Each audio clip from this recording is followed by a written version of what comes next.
오늘 저녁에 저희 집 큰 아이가 이제 돌아옵니다. 어디 나갔었냐면은요, 이제 저 아프리카에 있는 모로코라는 나라에 단기 의료 선교로 2주 동안 갔다 왔습니다.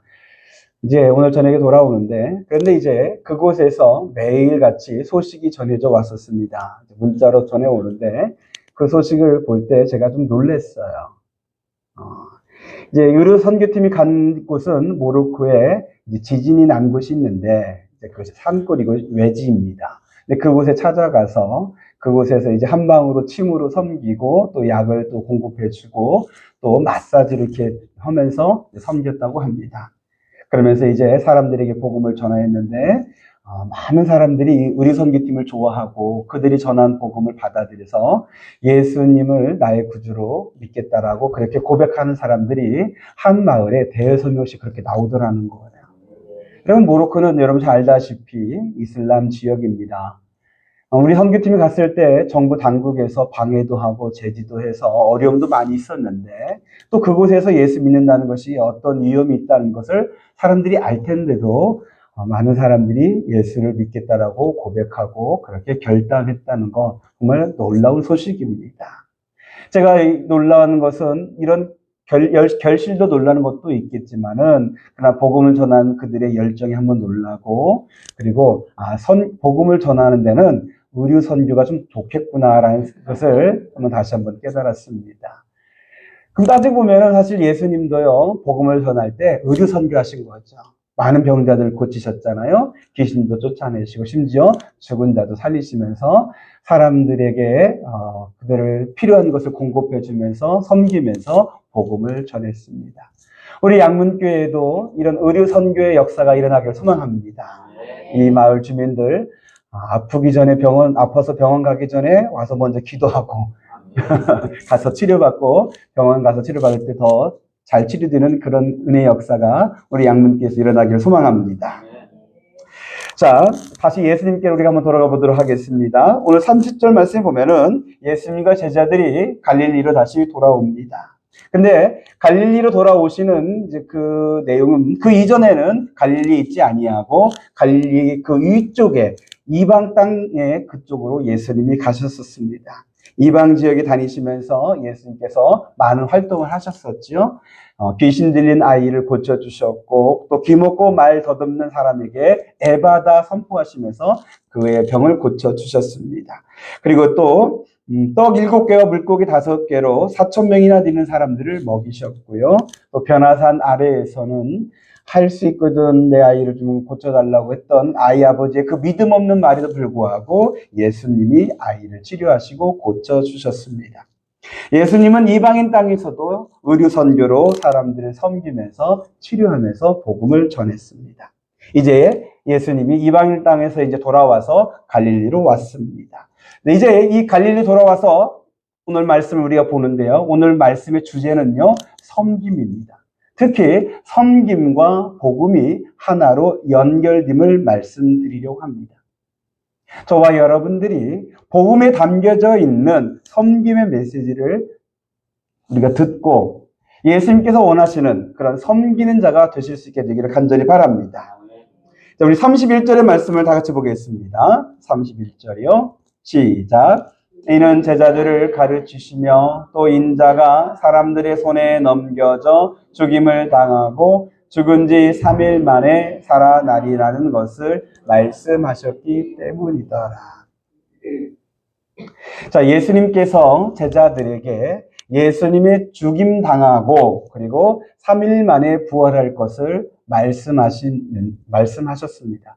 이것은 예수님의 죽음과 부활에 대한 두 번째 말씀입니다. 첫 번째는 이제 가이사랴 빌립보에서 말씀하셨고요. 오늘 다시 갈릴리에서 예수님께서 두 번째 말씀하십니다. 예수님이 사람들의 손에 넘겨져서 이제 버림받고 미움받고 조롱받고 저주받으면서 십자가에 죽으십니다. 예수님은 이렇게 아셨음에도 그 길을 가셨고 또 하나님 아버지는 예수님에게 이 십자가의 죽음을 맡기셨습니다. 여기서 한 가지 궁금한 것이 생기게 될 수 있죠. 왜 예수님은 이렇게 굳이 죽으러 가시는 것일까? 예수님은 왜 죽으셔야만 했을까? 왜 하나님은 왜 십자가를 예수님에게 담당케 하신 것일까? 우리가 그 이유를 좀 알 필요도 있어요. 예수님께서 자신이 죽는 줄 알면서도 굳이 그 죽으러 가는 그 길을 갑니다. 사실 오늘 말씀은 갈릴리가 목적이 아닙니다. 이제 이방 땅에서 갈릴리로 와서 다시 더 내려가서 예루살렘으로 가는 그 여정의 일부분입니다. 예루살렘으로 간다는 것은 예수님이 예루살렘에서 죽으시기 위해서 가는 겁니다. 죽기 위해서 지금 예루살렘을 가는 그 중간 여정에 갈릴리에 오신 겁니다. 그리고 우선 갈릴리에서 제자들에게 내가 곧 죽을 거다. 사람들에게 넘겨지고 버림받고 조롱과 멸시받고 죽게 될 것이라는 것을 말씀을 하십니다. 왜 그렇게 예수님은 죽으려고 하신 것일까? 글쎄요, 우리 중에 한 분도 자기는 그렇게 죽어야겠다라고 하면서 신앙생활 하는 분은 안 계실 겁니다. 어쩌면 신앙생활 하는 목적이 살려고 하는 수도 있을 수 있습니다. 산다는 것이, 죽는다는 것이 다 우리에겐 중요한 문제인데 예수님도 사람의 몸으로 오셨기 때문에 이 죽는 문제가 그렇게 쉬운 것은 아닙니다. 그런데도 예수님은 죽으려고 가십니다. 그 이유가 뭘까요? 제가 두 가지로 말씀을 드릴게요. 하나는 그것이 하나님의 방법이기 때문에 그렇습니다. 한번 따라서 해주시기 바랍니다. 십자가가 하나님의 방법이다. 세상을 구원하고 마귀를 이기는 하나님의 방법은 십자가였습니다. 예수님이 죽으심으로 말미암아 저와 여러분들이 구원을 받게 됩니다. 우리를 구원하는 하나님의 유일한 방법은 예수님의 십자가입니다. 하나님께서 정해주신 다른 방법은 없습니다. 하나님의 방법은 십자가입니다. 이것을 그대로 우리에게 적용하면 이렇게 적용이 될 수 있습니다. 여러분, 내가 죽으면 가정이 평안해집니다. 내가 죽으면 사람과의, 이웃과의 관계가 좋아집니다. 혹시 어떤 문제가 발생했거든, 뭔가 해결하는 것이 생각나거든, 십자가가 하나님의 방법임을 기억하면서 내가 그리스도와 함께 십자가에 죽었습니다 라고 고백하면서 오히려 내가 죽음으로 말미암아 하나님이 하시는 부활에, 하나님이 하시는 그 역전이 일어나게 될 줄로 믿습니다. 그리고 이제 두 번째 말씀을 드리면 예수님이 속죄 제물이 되기 위해서 그렇게 죽어야만 하셨습니다. 여러분, 속죄 제물이라는 것은 뭐냐면요, 어떤 사람이 죄를 범했어요. 근데 그 사람이 죄를 사함받기 위해서는 그 죄값을 치러야 돼요. 근데 자기의 생명으로 치르지 아니하고 이제 제물을 이제 드리면서 그 제물에게 자기 죄를 전가시키고 그 제물을 잡아서 태우면서 나의 죄를 하나님께서 이제 사해 주셨다라고 그렇게 하는 제사가 있어요. 속죄 제사이죠. 네, 그 제사 때 쓰여지는 제물이 속죄 제물입니다. 이 속죄 제물은 이제 양이나 염소나 비둘기나 소가 사용이 됩니다. 근데 어떤 짐승으로 사용되어지 간에 이 속죄 제물의 짐승으로 하는 것은 효과가 단 한 번입니다. 한 사람밖에 적용되지 않습니다. 그래서 성전에서는 매일같이 사람들의 그 죄를 사하는 속죄 제사가 드려져야만 했습니다. 그런데 하나님의 아들이신 예수님께서 이 세상의 모든 사람들의 모든 죄를 다 사하는 영원한 속죄 제물이 되셨습니다.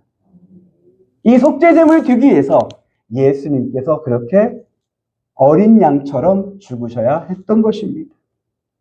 그래서 예수 그리스도를 믿는 자는 누구든지 구원함을 받는다는 이 복음이 완성될 수 있었던 것입니다. 예수 그리스도로 말미암아 저와 여러분들의 죄가 사함받고 허물이 씻겨지고 죄와 사망의 법에서 해방될 수 있습니다. 이것을 죄 사함의 구원이라고 합니다. 자, 이 내용을 예수님께서 마태복음 20장 28절에 한 번 더 강조하면서 말씀합니다. 우리 마태복음 20장 28절의 말씀을 보겠습니다. 시작. 인자가 온 것은 섬김을 받으려 함이 아니라 도리어 섬기려 하고 자기 목숨을 많은 사람의 대속물로 주려 함이니라. 예수님께서 이 하신 이 말씀에서 예수님이 강조하신 단어가 있죠. 섬김입니다. 예수님은 섬김을 받으려 함이 아니라 도리어 섬기려 왔다라고 말씀하시고, 그 섬김은 뭐냐면 많은 사람의 대속물로 자신의 생명을 내놓는 것이라 말씀합니다. 예수님이 죽으시는 이유는 많은 사람을 섬기기 위함이라고 말씀하십니다. 많은 사람 중에는 저도 포함이 되고 여러분도 포함되는 줄 믿으시기 바랍니다. 그래서 예수님의 복음은 섬김의 복음이에요. 예수님이 자신의 생명을 내놓으면서까지 우리를 섬기셔서 저와 여러분들이 구원받는 거예요. 우리가 구원받는 건 내가 뭘 잘했기 때문이 아니에요. 여러분들이 1년에 단 한 번도 빠지지 않고 예배 드렸기 때문에 하나님이 여러분을 구원하신다 생각하는 건 그건 착각이에요. 여러분들이 많은 봉사를 했기 때문에, 아주 좋은 일을 많이 했기 때문에 하나님 나를 구원하신다? 그것도 착각이에요.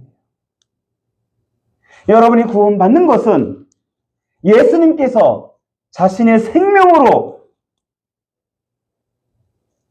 우리를 대신한 대속물로 자신의 생명을 내놓으셔서 하나님이 그 생명을 보시고서 저와 여러분들을 구원하신 겁니다. 예수님의 이 섬김으로 우리가 구원받는 줄로 믿습니다.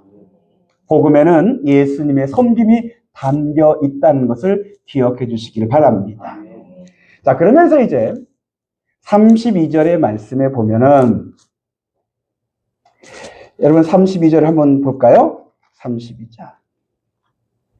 자, 시작. 그러나 제자들은 이 말씀을 깨닫지 못하고 묻기도 두려워하더라. 제자들은 아직 깨닫지를 못해요. 심지어 묻기도 두려워해요. 왜냐하면은 첫 번째 예수님의 죽음과 그 부활을 얘기했을 때 베드로가 주여 죽지 마옵소서, 그리하지 마옵소서, 결단코 주님에게는 그런 일이 일어나서는 안 되겠습니다, 제가 맡겠습니다 했을 때 예수님께서 막 화를 내셨잖아요. 사탄아, 내 뒤로 물러가라. 내가 하나님의 일을 생각하지 아니하고 사람의 일을 생각하는구나 하면서 베드로를 꾸짖었었어요. 제자들이 이제 더 말하기도 어려운 거예요. 예수님께 왜 또 이 말씀 하셨습니까? 라고 묻지도 어렵고 이제 깨닫지도 못하고 있었어요. 근데 제자들이 깨닫지 못하는, 이해하지 못하는 이유가 또 다시 하나 더 있어요. 그것이 이제 여러분 34절의 말씀 보시겠습니다. 34절이요. 시작. 그들이 잠잠하니 이는 길에서 서로 누가 크냐 하고 쟁론하였습니다. 지금 예수님께서 자신의 죽음을 말씀을 하셔요. 내가 이렇게 죽기까지 사람들을 섬겨야겠다라고 말씀하신 거예요. 그런데 그 말을 듣고 이제 예수님과 같이 가고 있는 그 여정 중에 제자들은 서로 어떤 말을 했냐면 누가 크냐, 이 말을 하고 있는 거예요. 지금 예수님과 관심이 좀 달라요. 예수님은 섬기기 위해서 가고 어떻게 섬길 것인가를 생각하고 있는데 제자들은 누가 크냐, 이 생각을 하고 있는 거예요. 그런 예수님의 말을 이해하지도 못하고 깨닫지도 못하는 거죠. 저는 우리의 성도들이 사순절에 혹시나 이런 모습이지 않을까 걱정되기도 해요. 사순절은 예수님의 고난을 기억하고 동참하는 기간인데 사순절은 사순절이고 나는 나다. 내 갈 길이 바쁘고 내 원하는 걸 잊고 내 하고 싶은 거, 이루고 싶은 그것을만 생각하면서 가는 그 모습, 마치 제자들의 모습이기도 하죠. 제자들이 누가 더 크냐고 말했을 때 어떤 말을 했을까? 이런 말을 이렇게 하지 않았을까 하면서 제가 한번 생각해 보았어요. 제자들 가운데는 이제 베드로가 수제자라고 그렇게 인정을 받아요. 그래서 베드로파는 수제자인 베드로가 제일 크다라고 말을 했을 거예요. 옆에서 그 말을 듣던 다른 제자들은 무슨 말이냐? 아니다. 예수님이 특별히 사랑하는 제자가 있다. 그 제자가 요한이에요. 요한이 제일 크다라고 그렇게 말을 해요. 그 말을 듣고 있던 또 다른 제자, 이제 가룟 유다는 아니다, 내가 제일 크다라고 스스로 높여 말하는 거예요. 왜냐하면 내가 우리 공동체에 지금 돈을 다 갖고 있다, 돈을 예수님이 나에게 맡기셨다? 이 말은 예수님이 나를 제일 신뢰하는 거다. 예수님이 제일 신뢰하는 내가 제일 크다라고 스스로를 높여 말하는 거예요. 여러분, 이건 성경에 없는 내용이에요. 다 허구예요. 제가 상상으로 꾸며낸 내용이에요. 근데 여러분, 이 내용은 허구이지만 지금 제자들이 누가 더 크냐라고 서로 논쟁한 이 말은 사실이에요. 예수님은 지금 죽음을 이 말씀을 하시고 그렇게 죽기까지 많은 사람의 대속물로 자신을 드려야겠다라고 그 말씀을 하시는데 제자들은 누가 더 크냐고 엉뚱한 이야기하고 있는 거예요. 예수님의 생각, 예수님의 그 마음을 전혀 헤아리지 못하고 있는 거죠. 여러분, 자녀가 부모의 마음을, 부모의 그 사정을 헤아리지 않고 행동하는 것을 뭐라고 말합니까? 철이 없다 그러죠. 그죠? 오늘은 눈을 지그시 감으신 분이 많이 계신데 철이 많이 들어가신 것 같아요. 그래서 자녀 가운데 부모 뭐 생각 않고 자기 원하는 것만 얘기하고 막 자기 중심으로 하는 거 철이 없다 그러죠. 여러분, 신앙생활에도요 철없이 하는 신앙생활이 있어요. 한 예가 바로 이 제자들의 모습이죠. 예수님의 마음, 하나님의 마음은 전혀 생각하지 않고 교회에 나와서 자기 중심적으로 생각하고 자기만 사랑해달라고 말하고 자기가 원하는 것만 구하는 그런 거, 이게 철없이 구는 신앙생활이죠. 네, 여러분, 이제 마가복음 9장에서 이런 제자들이 이런 모습이 있었는데요. 10장에 가면 더해요. 예수님께서 이제 자신의 죽음과 부활에 대해서 세 번째로 말씀을 하셔요. 여러분, 세 번째까지 그렇게 말씀하시면 좀 뭔가 좀 깨닫는 게 있을 거 아니에요. 그런데 요한과 야고보는요, 예수님께 우리가 좀 주님께 구하겠습니다. 우리가 구하는 것 좀 들어주십시오라고 말을 해요. 그래서 예수님이 도대체 뭐냐 했더니 주의 나라가 임하면 주의 좌편과 우편을 저에게 주십시오. 높은 자리 저에게 달라는 거예요. 하나님 나라의 자의정, 영의정을 달라는 거죠. 지금 주님과는 전혀 다른 것을 요구하는 거예요. 그때 예수님께서 이런 제자들에게 말씀하신 거예요. 나는 섬김을 받으러 온 것이 아니라 섬기러 온 거다. 내 생명을 많은 사람의 대선물로 그렇게 주려고 온 것이다. 다시 한번 섬김을 강조하셔요. 저와 여러분들이 신앙생활을 하면서 신앙의 철이 들게 되기를 소망합니다. 부모님의 마음을 헤아리는 자녀가 되듯이 예수님의 마음과 하나님 아버지의 마음을 헤아릴 줄 아는 그런 신앙이 되실 수 있게 되기를 바랍니다.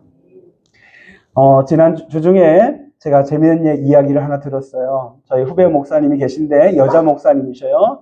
이분이 공부하고 또 선교사로 나갔다 오면서 이제 결혼 시기를 놓쳤어요. 근데 이제 남자친구는 있는데 결혼을 해야 할지 아니면 목회에 전념해야 할지 고민이 되는 거예요. 그래서 이제 기도원으로 들어갔어요. 그래서 어떤 게 하나님이 원하시는 거고 하나님 뜻이 무엇인가를 찾기 위해서 이제 기도원 가서 기도하려고 이렇게 하신 거예요. 첫날 기도원 간 첫날에 교회 그 예배당에 거기 이제 기도원 예배당은 이제 무릎 꿇고 하는 곳이잖아요. 그래서 이제 거기다 무릎 꿇고 기도하는데 자 기도하려고 마음을 모으고 있는데 누군가가 뒤에 앉더래요. 그래서는 그분도 기도하시는 거예요. 근데 그분은 속으로 기도하지 아니하고 크게 또박또박 기도하시더라는 거예요. 다 들릴 수 있게. 이게 또 앞에 앉았으니까 뒤에서 하는 말 더 잘 들릴 거 아니에요? 그래서 이제 이 목사님이 뭐라고 기도했는지 자기도 모르게 들은 건데 이분이 뭐라고 기도했냐면은 하나님 이번에 꼭 로또 1등 당첨되게 해주세요. 막 그렇게 기도했다는 거예요.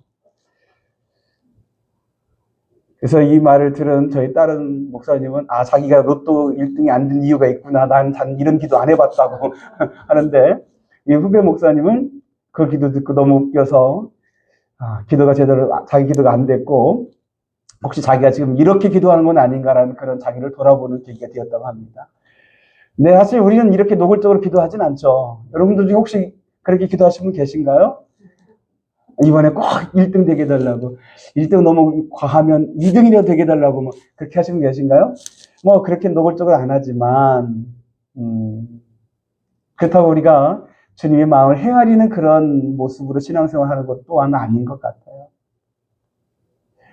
많은 분들이, 저도 비롯해서 우리들의 신앙생활의 그 방향이나 관심이 주님께 있지 아니하고 자기 자신에게 머물러 있어요.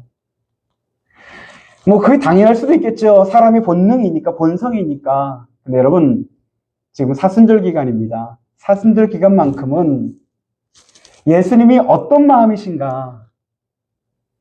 예수님이 죽으시는 그것이 우리를 섬기기 위해서 자신의 생명을 내놓으시는 것이라는 것을 조금이나마 우리가 깨닫고 이해하고 그 섬김으로 우리가 구원받았다는 그 은혜를 다시 한번 회복하는 은혜의 시간 되기를 바랍니다. 자, 그러면서 이제 신앙에 철이 드는 모습, 예수님의 그 섬김의 그 은혜를 받은 자는 어떤 철이 들어야 하느냐, 그것을 예수님께서 말씀을 하십니다. 35절의 말씀입니다. 35절의 말씀이요. 시작. 예수께서 앉으사 12제자를 불러서 이르시되 누구든지 첫째가 되고자 하면 뭇 사람의 끝이 되며 뭇 사람을 섬기는 자가 되어야 하리라 하시고. 신앙에 철이 든 사람, 예수님의 마음을 헤아릴 줄 아는 사람은 어쩌면 예수님께서 이 말씀을 하신 것을 기억해야겠죠. 섬기는 자가 되라. 내가 너희를 섬겼듯이 너희가 섬기는 자가 되라라고 말씀을 하십니다. 근데 여기서 이 말씀에서 이제 제가 이 말씀을 어떻게 준비할까 이제 자료를 찾고 다른 목사님들의 설교문을 또 보고 그렇게 이제 하는데, 다른 목사님들의 설교 제목 가운데 이런 제목들이 많이 있더라고요. 이 땅에서 섬기는 자가 천국에서 큰 자가 된다. 또 큰 자가 되려면 섬기는 자가 되어야 한다. 예수님이 하신 말씀과 비슷해요. 마태복음 18장에 예수님께서 이런 말씀을 하셨어요. 자기를 낮추는 사람이 천국에서 큰 자입니다. 그래서 이 땅에서 내가 자기를 낮추고 섬기는 자는 천국에서 보장을 받아서 큰 자가 된다라고 그렇게 사람들이 해석하기도 해요. 그런데 제가 이 말씀을 묵상하고 준비하는 가운데 주님께서 말씀하신 게 그런 쪽이 아닌 것 같아요. 큰 자가 되기 위해서 섬겨야 한다. 예수님 말씀하신 의미가 그게 아닌 것 같아요. 여러분, 섬기는 것은 큰 자가 되기 위한 방법이라고 그렇게 예수님 말씀하신 게 아니에요. 예수님께서 천국에서 큰 자가 되기 위해서 자신을 십자가의 대성물로 주신 거 그거 아니에요. 예수님은 그냥 섬기신 거예요. 우리를 사랑해서 하나님의 아들이시지만 하나님과 동등됨을 취할 것을 여기지 아니하시고 사람이 되셨고, 사람이 되셨음에도 권능을 갖고 계셨지만 사람 위에 군림하지 않으시고 사람들을 섬기셨고 결국에는 자신의 생명까지 내놓으시면서 사람을 섬기신 것이 예수님이셔요. 큰 자가 되기 위해서 섬기는 거 예수님의 모습이 아니에요. 근데 여러분, 천국에서 큰 자가 되기 위해서 내가 이 땅에서 섬겨야 한다 하면 마치 이게 성경 말씀 같기도 하면서도 뭔가 좀 꺼림직한 거예요. 왜 꺼림직할까? 예수님이 말씀하신 이 말씀의 본래 의미가 좀 뭔가 오해가 있다고 느껴졌어요. 어떤 오해냐? 먼저 여러분, 첫째가 되고자 하는 것, 큰 자가 되고자 하는 것은 예수님의 가르침이 아니에요. 이 땅에서든 심지어 천국에서든 너희가 첫째가 되라, 큰 자가 되라, 예수님이 그렇게 가르치지 않으셨어요. 그럼 그렇게 가르치는 건 누구냐? 사실은 마귀예요. 그럼 마귀는 어떤 존재예요? 이제 성경에 나와 있지 않고 외경에 나와 있는데, 마귀는 이제 원래는 천사였어요. 천사장이었어요. 하나님을 찬양하는 이제 천사장이었어요. 그런데 그 마귀가 그 높은 은혜를 받았음에도 불구하고 하나님같이 되고자 하는 그런 반란을 하죠. 그래서 하나님께 벌을 받아 이제 천국에서 쫓겨서 이 땅으로 쫓겨나게 되죠. 그래서 이 땅에서는 지금은 공중의 권세 잠자로 득세하지만 결국에는 하나님의 심판을 받아 영벌로 처해지는 게 마귀예요. 근데 마귀는 혼자 가기 싫어해요. 사람들을 데려가고 싶어 해요. 특히 하나님의 사랑받는 사람, 하나님을 사랑하는 저와 여러분들을 데려가고 싶어 해요. 그게 하나님에 대한 복수라고 생각을 해요. 그래서 마귀가 사람을 데려가려고 하는데 어떻게 데려갈까? 사람을 범죄하게 해서 데려가게 하죠. 하나님은 그 사람을 용서하면서 천국으로 데려가려고 하시고 마귀는 사람이 범죄에 빠지게 해서 지옥에 떨어지게 하려고 해요. 근데 마귀가 사람을 범죄하게 하는 그 방법이 뭐냐면 유혹인데 그 유혹 중에 하나가 뭐냐면 큰 자가 되게 하고자 하는 마음을 심어주는 거예요. 아담과 하와에게 너희가 선악과를 먹으면 하나님과 같이 될 것이다 라고 유혹하면서 아담과 하와가 범죄하도록 하게 했어요. 인류 최초의 범죄도 크고자 하는 그 유혹에 걸려 넘어지는 거였어요. 그리고 지금도 마귀는 우리더러 큰 자가 되라고 속삭여요. 첫째가 되라고 속삭여요. 교회에서, 가정에서, 심지어 천국에서, 세상에서 큰 자가 되라고, 높은 자가 되라고, 첫째가 되라고 그렇게 속삭여요. 여러분, 첫째가 되고자 하는 것은 마귀의 가르침이고요. 낮아져서 섬기는 자가 되라는 것은 예수님의 가르침이에요. 여러분들은 어느 쪽 가르침을 듣고 계십니까? 신앙생활 하면서 내 그 안에 있는 그 깊숙하게 있었던 그 욕심과 야망을 건드리면서 마귀가 주는 그래 첫째가 되고자 하는 큰 자가 되고자 하는 섬김을 받고자 하는 그런 것을 건드리는 것을 따라가는지 아니면 내 그 본능을 내려놓으면서 나 자신을 낮추면서 오히려 섬기는 자가 되라는 예수님의 가르침을 내가 따라가고 있는지 저와 여러분들이 자기 자신을 한번 돌아보실 수 있게 되기를 바랍니다.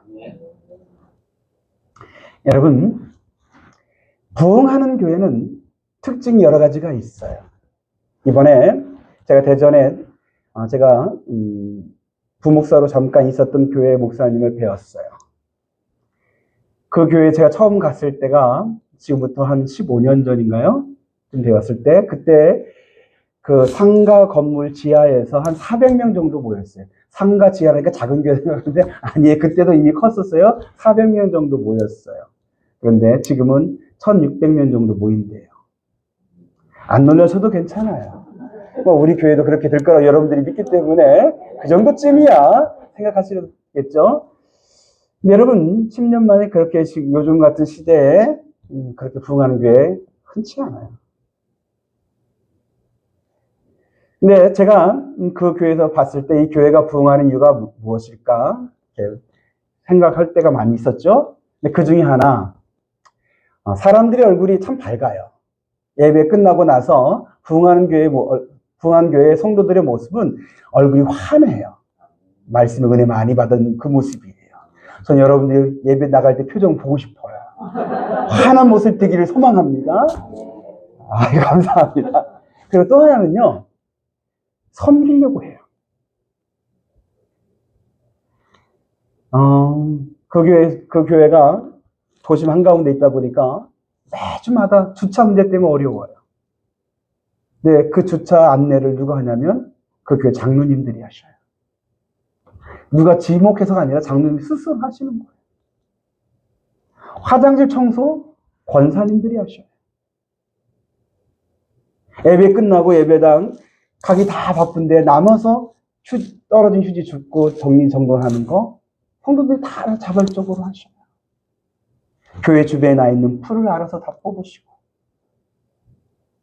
어떤 분들은 주방으로 섬기시고 어떤 분들은 이렇게 어려운 분들을 도우면서 섬기시고 서로 중보기도 하면서 섬기고 필요한 것을 공급해주면서 섬기고 섬기면서 사람들에게 복음을 전하는 교회가 그 교회의 모습이었어요. 마치 초대교회의 그런 모습과도 많이 비슷해요. 아, 이게 부흥하는 교회의 모습이구나. 섬김이 있는 교회가 부흥하는 거구나. 제가 그렇다고 해서 부흥하기 위해서 여러분 섬기합니다. 그렇게 강요할 마음은 없어요.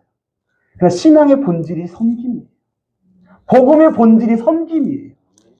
여러분들이 진짜 예수님을 믿는다면은, 예수님의 가르침을 듣고자 한다면은, 이 섬김이라는 단어를 잊지 않으셔야 돼요.